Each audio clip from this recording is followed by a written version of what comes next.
You will need a strap as well as 2 blocks for this class, and it is going to be quite intense. All the poses are going to be held for at least 5 minutes on each side, so not necessarily a beginner yin yoga practice. This would be more suitable for people who've been practicing yin for a while and are comfortable holding these poses for such a long extended period of time. However, remember that you can always come out of a pose early if you feel like you're going past your edge. Let's begin in a wide like a child's pose. The big toes come together to touch, the knees go as wide as you would like them to be, and just walk your palms out in front of you. Let your forehead either rest down on the mat, on the back of your palms, or maybe even on a block. Let yourself get comfortable and settled here. We're trying to let the hips rest towards the heels, letting the belly be soft. And draw the shoulder blades down the back so your neck has plenty of space. Even relaxing into the jaw and the facial muscles. And breathe in any way that is comfortable to you. So we are not trying to force our breath. And we are especially not forcing our way into these poses. Because we will be holding these poses for at least 5 minutes on each side, you don't want to go to your full range of motion right away. Let your body open up. With every minute that passes, you'll notice that you become a little bit more open, a little bit more flexible, and the pose becomes more comfortable and easier to hold. So try not to go too far right away.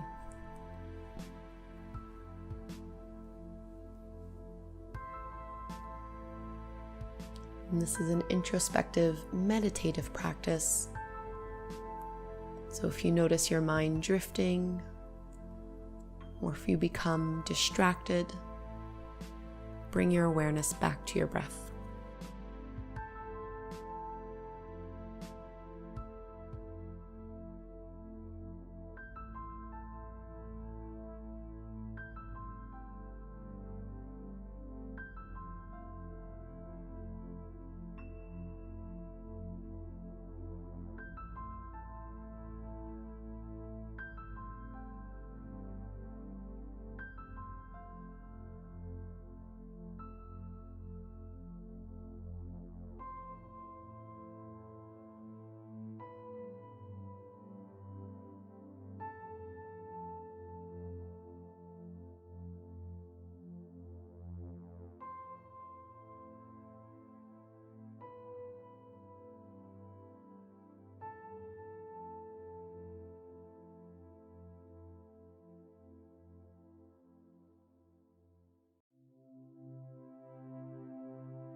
Start to ease out of this child's pose, walk the palms back in, and lift your way back up onto all fours. We'll be coming into thread the needle, one of my all-time favorite poses, great for the upper back and shoulders.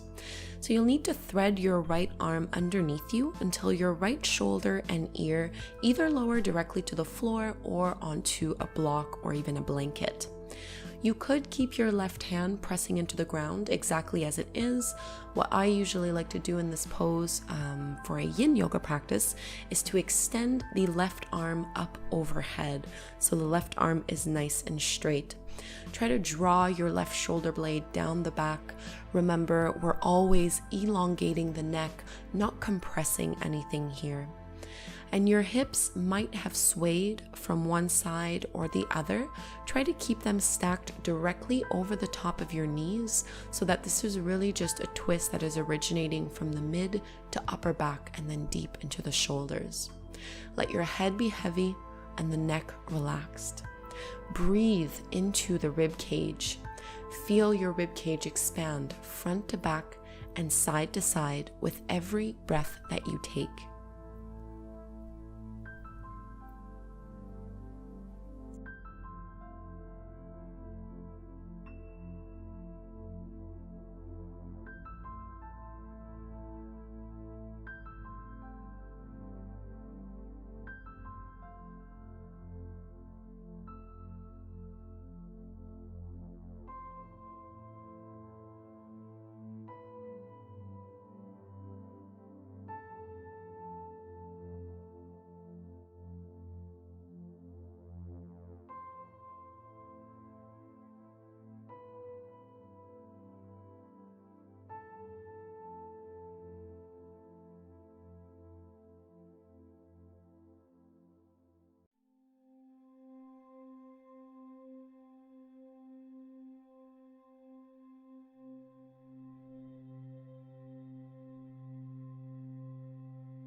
If you had your left arm extended straight, bend the elbow and slide that palm back in. Press down into your left hand to lift yourself back up into your tabletop pose. And whenever you're ready, we'll be going and doing this twist on the other side. So this time your left arm threads underneath you.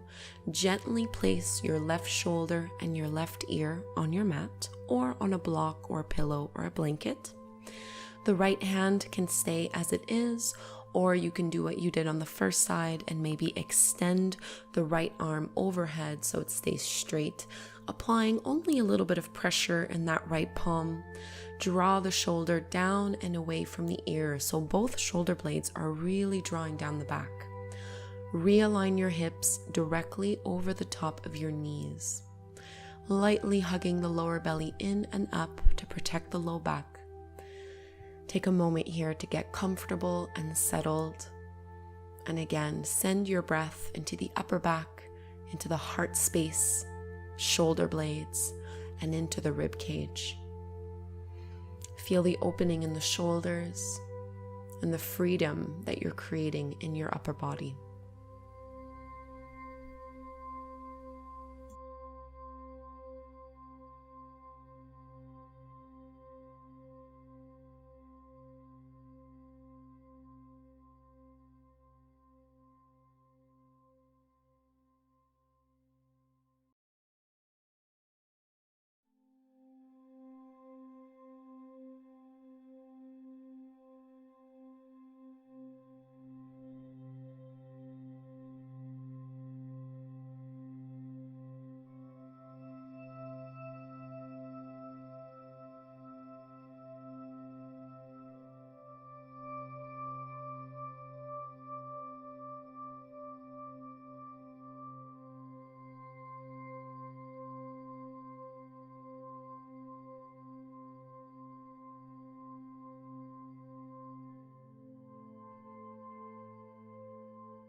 Slide your right hand back in. We're going to lift back up into our tabletop pose. Press down into your right palm.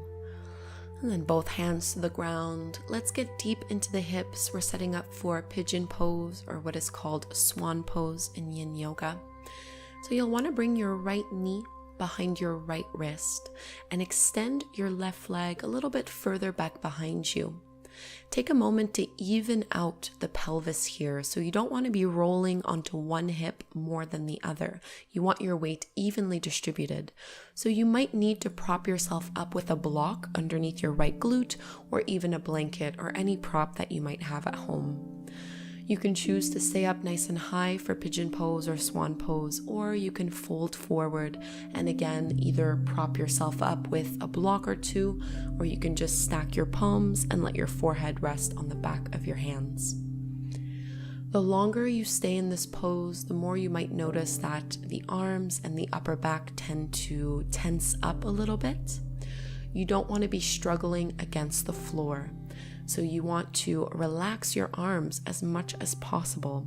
And if you find that you can't really soften the upper body in a pose like this, that's usually a pretty good indicator that you've gone just a little bit too far into the pose and you need a few more props. Keep some weight into your left hip and just relax. Let gravity do the work for you. All you need to do here is breathe. Feel your breath travel all the way down into that right hip, into the low back, into your glutes. Unwinding any tension, freeing up any stagnant energy, getting the chi, the energy moving throughout the body.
We've been in swan pose for a while, so take your time to come out of it.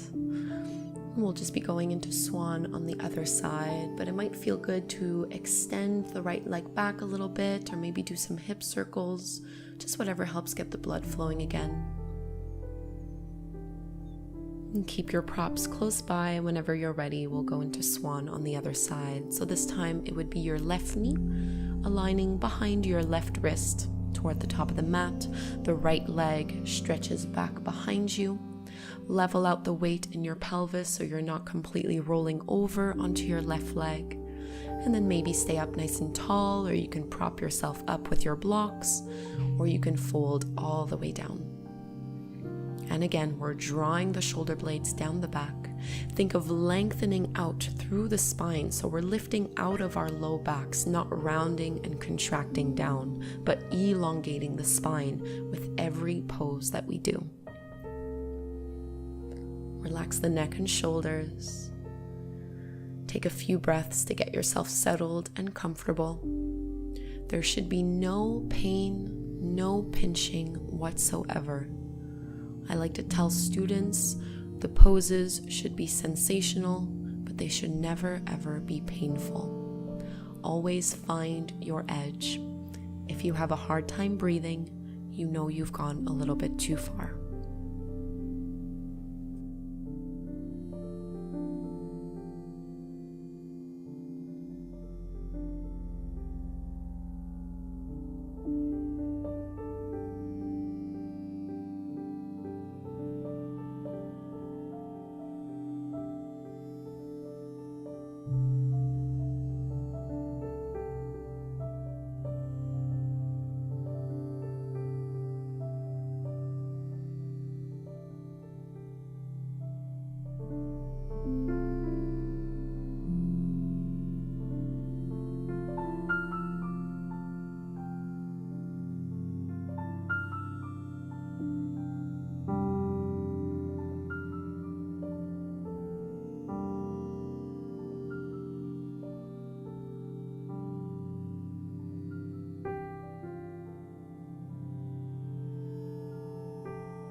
So just like before, you can start to lift yourself out of the swan pose, this very deep hip opener.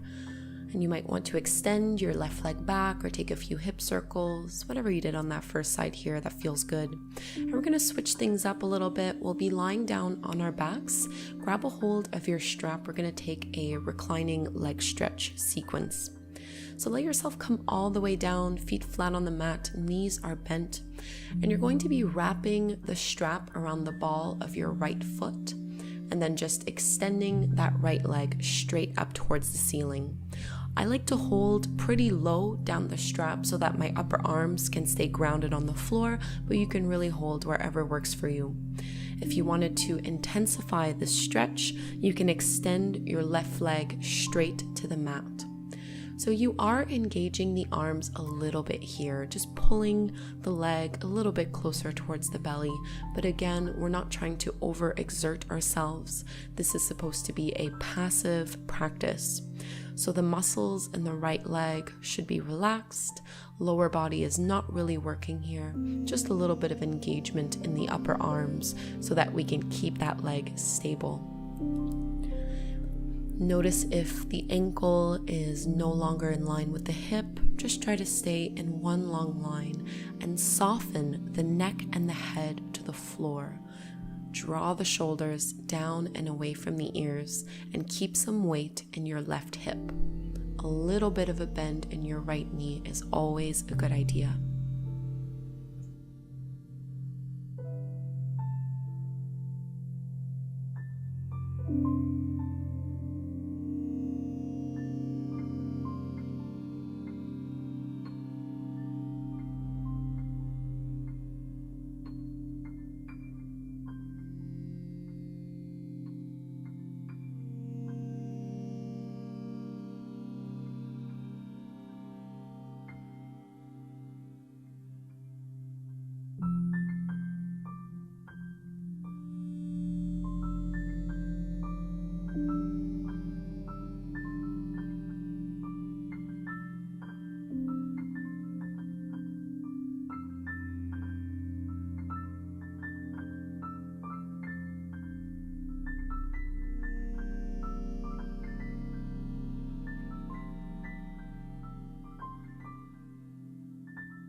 So let's open up the leg from here. Transfer the strap into your right hand, and you're going to let your right leg drop all the way over to the side.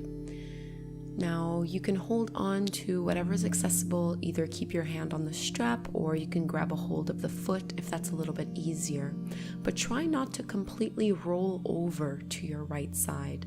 So I find that for me, in order to keep my balance and the weight evenly distributed in both hips, it's easier if I bend my left knee and I keep my left foot flat on the mat. So you really want both shoulders still down on the floor, collarbones, belly, and pelvis facing straight up.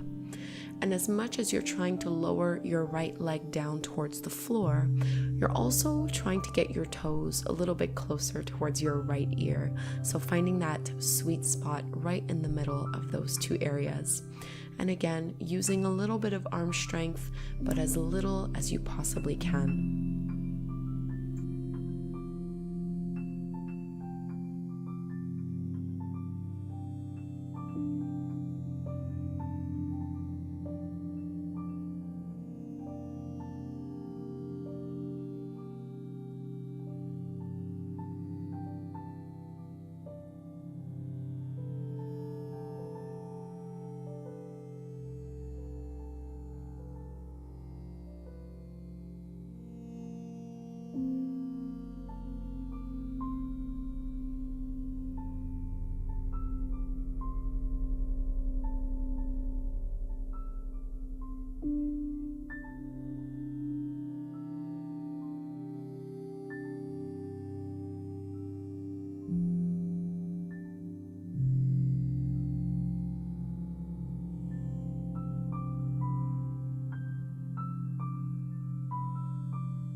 Gently lift your right leg all the way back to center. And if your left leg was straight, you're going to bend the knee and bring the foot flat to the mat. And just lift your hips so that you can inch your way over closer towards the right side of your mat. From here, re-extend your left leg straight on the floor. Switch the strap into your left hand, and you're going to guide your right leg across the body until it lowers down over towards the left side of your mat. Now, you could choose to prop it up with some blocks underneath your ankle or underneath your thigh, or it might fall down to the floor like my leg does. It just depends what the flexibility is like. You might feel this very intensely on the outer edge of your right leg. These are your IT bands, and it's not really an area that we get to stretch all that much in yoga, so for a lot of people it can get quite tight. Definitely bend your knee as much as you need to here. You really don't need to be perfectly straight. As much as possible, try to keep your right shoulder pressing down to the floor so that this is more like a laying spinal twist, and you're really just rotating from the low back into the hips and down. Take a few moments here to readjust your stance until you can find stillness and find some kind of comfort in this pose. So while it will be sensational, remember it should not be painful in any way. Try to relax into it, draw the shoulders down and away from the ears, and breathe slow and steady in and out through the nose.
And we'll come out of the pose on this side, lifting the right leg back up, removing the strap. And just bring your hips and your shoulders back to the center of the mat here. We'll go do that reclining leg stretch sequence over on the other side. So start by hooking the strap around your left foot, and you can extend the left leg straight up to the sky. The right knee can either stay bent or you can extend it out down to the floor to get a little bit deeper here. And again, hold on to the strap wherever is comfortable for your arms. I like to hold it a little bit lower and keep my arms down on the floor, but you can go a little bit higher up if that gives you a better stretch in the hamstrings. And you are pulling a little bit towards you, but really not so much. And focus on the feeling of the pose. So of course you are going to feel probably a pretty intense stretch into the hamstrings. If you feel it in the lower back at all, you might need to bend your knees a little bit more. And I always like to imagine that I can send my breath wherever the pose feels the most intense. So for me, that's the left hamstrings. Imagine that you can breathe with your left hamstrings, and that every time you exhale, those muscles and the fascia is able to relax a little bit more and open up, loosen up, improving your flexibility bit by bit with every single breath that you take. Relax your shoulders and your jaw, close your eyes, and stay in this present moment.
And let's open up the leg to the side. So holding onto the strap in your left hand, you can help guide that left leg over.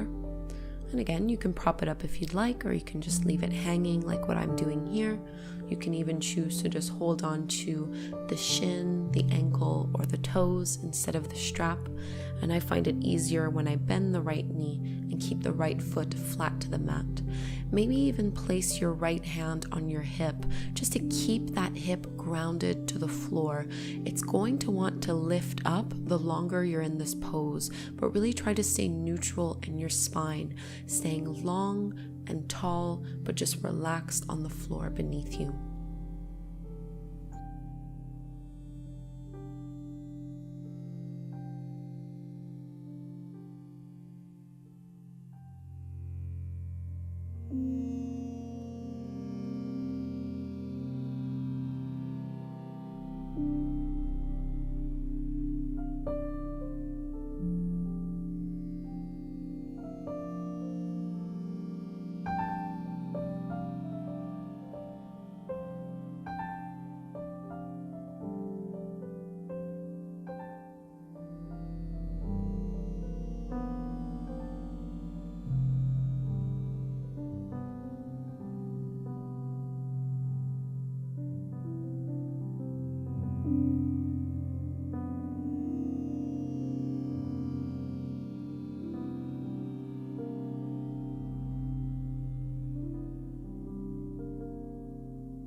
And coming out of this leg stretch, we'll take our final variation, so the one that needs a twist.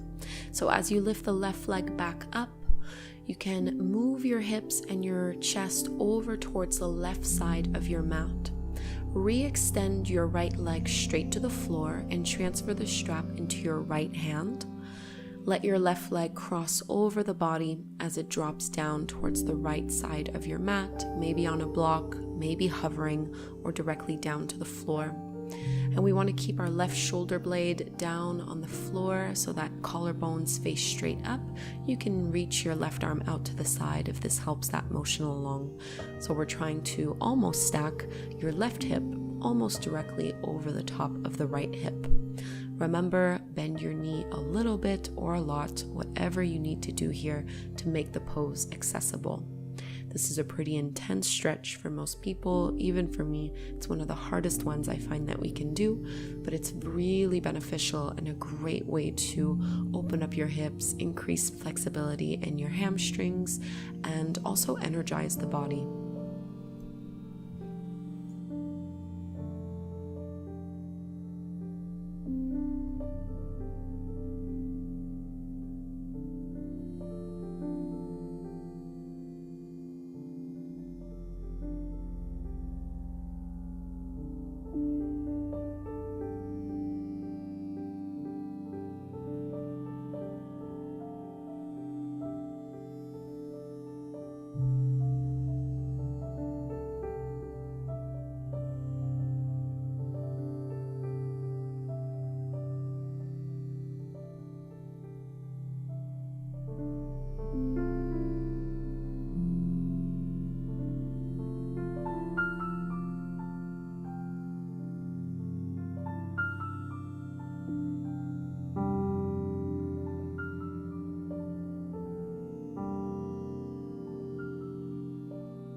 Start to unwind from this twist, letting go of the strap. We won't be needing it anymore. And maybe just pull your knees into your belly, giving it a little squeeze if that feels good.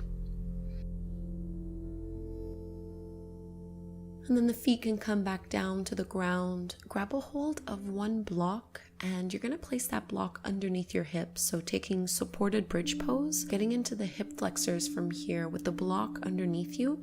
You can bring your right knee in towards your chest, either holding on to the back of the thigh or the front of the shin. And then you can extend your left leg straight to the floor. So trying to keep your left heel on the ground as much as possible. You should start to feel an opening at the front of your left hip. So really deep into the psoas, into the hip flexors. Try to keep your shoulders on the ground, the head is supported, and just relax. So again, a little bit of arm strength required, but really not so much. Let your hips be heavy on the block beneath you. If this happens to be too intense of a stretch, you can do this exact same pose, but without a block, just letting your hips be flat directly on the mat beneath you.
And let's release this side. We're going to switch over to the other side. So you can bring your left foot back down to the ground, release the hold of your right leg, and just switch over. So holding on maybe to the front of the left shin and extending your right leg straight to the mat. You might find that you need to adjust your block a little bit. I always find that it shifts a little from side to side. And come back to a space where you can let the upper body be grounded and heavy. Breathing deeply in and out through the nose, and feel this breath travel all the way down into the low belly and lower back. So you should feel your navel lift up on the inhale and soften back down on the exhale. Flexing a little bit through your right foot so you can really press down into that right heel and get deep into the hip flexors on the right side.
And let's release this side. We'll be coming into our final pose before taking Shavasana. Keep your block underneath your hips. However, you'll need to put your block on its lowest level. We'll be coming into waterfall pose or just a variation of legs up the wall. So keeping the block underneath the pelvis, you can just extend your legs straight up to the sky. I like to leave the legs dangling in the middle of the room. However, if you wanted to do more of the restorative version of this pose, if you are close to a wall, you can let your heels rest on the wall so that the legs are supported. And really the legs can be together. You can even open them up into a straddle if you wanted to stretch a little bit deeper through the inner groin and into the hamstrings. Don't worry about having the legs perfectly straight. Bending the knees is perfectly fine. Really, we're just trying to release from this practice, give our legs and lower body a bit of a break. This is a mild, gentle inversion. So feel the upper body be grounded and the legs become weightless. You can rest your arms by your sides, turning the palms to face up, drawing the shoulders down and away from the ears. And breathe deeply into this pose. Feel the stress melting away, not getting caught up with any stories or any thoughts that are lingering. Being present for your practice and noticing the different sensations as they arise. How do you feel as a result of this yin yoga class?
Bend your knees and let your feet come all the way back down to the floor.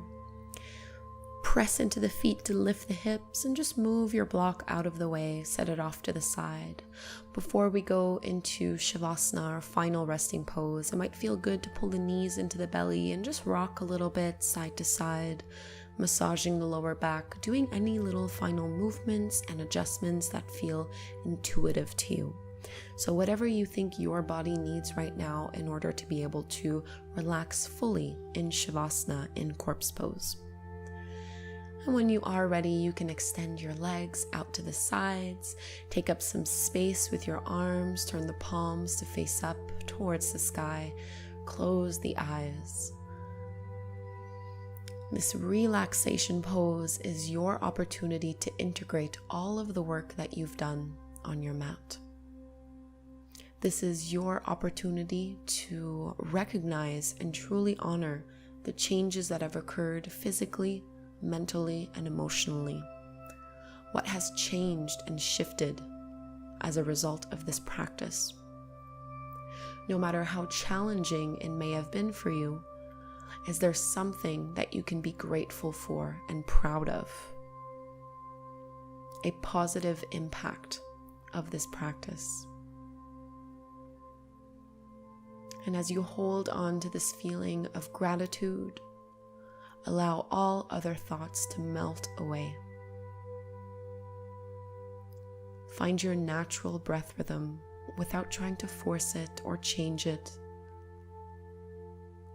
Simply relax, truly rest.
And this is where I will leave you, friends.